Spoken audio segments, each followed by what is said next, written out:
I'd like to join with Senator Portantino in adjourning in the memory of John Kamp. You know, we all have met people in our lives, and I haven't spoke on many adjournments since returning, but as Senator Portantino says, he was indeed a special man. I like to say, when you looked up the words public servant in the dictionary, it was John's face that we saw. He was a believer in the system in a significant way, and there's a couple of examples that demonstrate that. Here's a fella.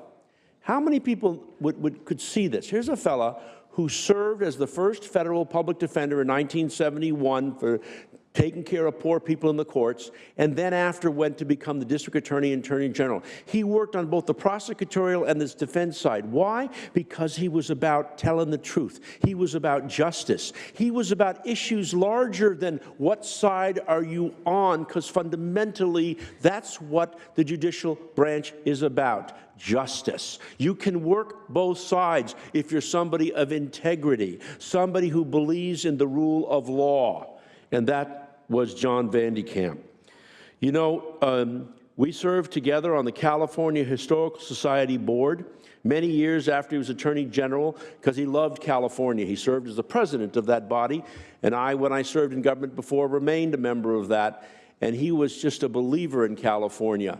I mean, if you look at this stuff, there were no great political contributions or no great gain to be on these kinds of boards and the things that he done. Mentioning here, years later his career serving locally on the Pasadena Council and the like, but a fella who was just a true public servant. I had the opportunity to work with him in our respective post-governmental services. His office was right down the hall. And what was interesting about talking to John was kind of two things. One, that he always was interested. He had this inquisitive mind about what was going on, even though his last service was in 1990 when he lost in the gubernatorial, was it 90 or 92? 90, when he lost in the gubernatorial race to Diane in the primary, but he still remained deeply interested. And what I loved about this guy, and we all have friends like this that we've seen, there's a difference between people in public life about how they talk to the public when they're giving a speech and how they're sitting in an office just kibitzing about whatever the issue was. And there was no difference with John.